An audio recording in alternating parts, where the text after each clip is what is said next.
Good morning. I'm Reverend Michelle Scott Huffman. I'm the minister here at First UU. My pronouns are she and her, and I am a middle-aged white woman with dark-ish spiky hair, wearing a gray sweater and striped pants. And I'm also a little bit sleepy. I spent the night at the Crisis Cold Weather Shelter last night. And so if I say anything that doesn't make sense, you'll understand. I think I'll be okay, though.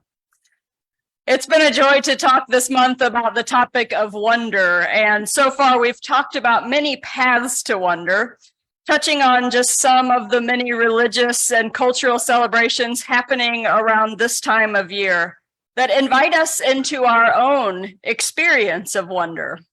Because we're just a few days away from the solstice, and it's an important event for many people in this congregation, we wanted to build this service around a celebration of solstice and Yule. In the later part of the service today, some great storytellers will share with us a story about Yule, one in which the moon plays an important supporting role, the role of a quiet and wise advisor. I'm always reminded in this time of year when the days feel too short and the nights just keep growing longer and longer of how beautiful and helpful the moon can be. There are those nights when I go out after dark to put chickens to bed and feed horses, and the moonlight is so bright that I can accomplish it all without turning on any kind of artificial light. It feels like a gift in some ways. When the moon is full, I sometimes just stand there in awe and wonder of its beauty and its mystery.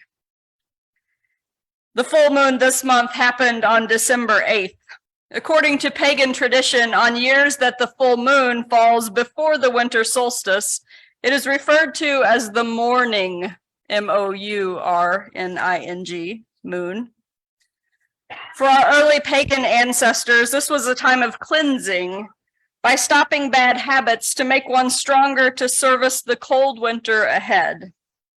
The Algonquins called this full moon the cold moon, in reference to the cold light it casts upon long winter nights. To the Deboryan clan, the cold moon is associated with staying in your cozy home beside a crackling fireplace, surrounded not just by physical warmth, but also by the warmth of family and friends. The Native American Zuni tribe called December's full moon the moon where the sun comes home to rest. The Celts, on the other hand, call it the elder moon. Elder is fragile and easily damaged, but it's also full of vitality and recovers very quickly. As the elder moon shines upon you, they say, allow yourself to rest and heal from everything that has hurt you over the year, and focus instead on new beginnings and promising areas of growth. Sarah Waite writes that the elder moon is the last month in the cycle of 13 Celtic months, and it indicates the renewal of energy and the continuous journey of the soul towards greater happiness and understanding. The winter solstice, the shortest day and longest night, occurs during the elder moon and offers the chance to focus on your heart's desire.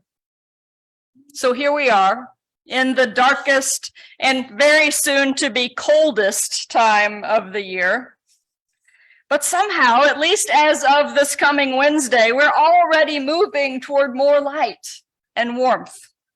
It's almost like the universe knew that we needed the hope of a few more minutes of light each day to get us through the cold, dark winter.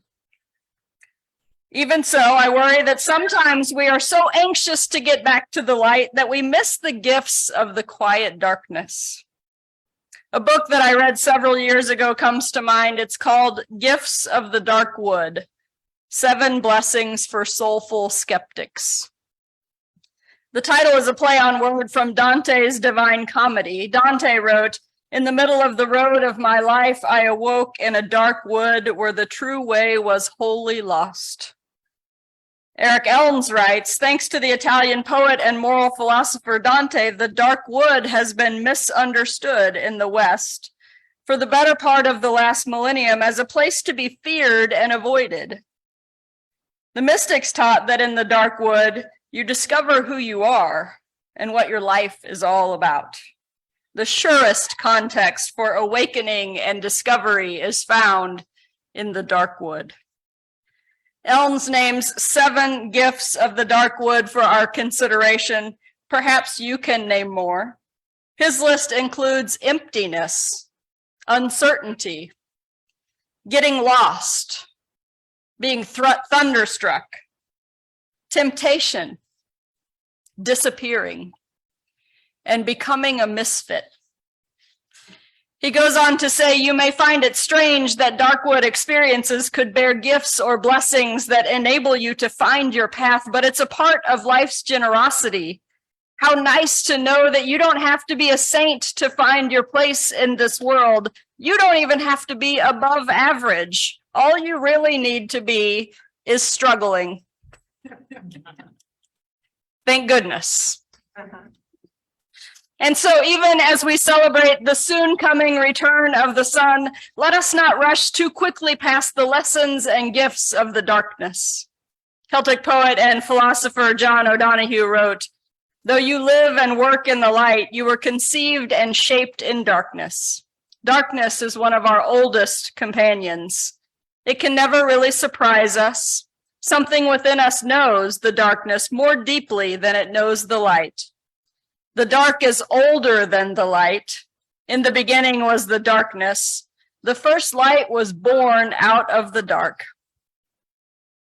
May we all spend some moments in reflection in the coming days about the ways that we have been and are being shaped in these dark, cold days in preparation for our own season of rebirth.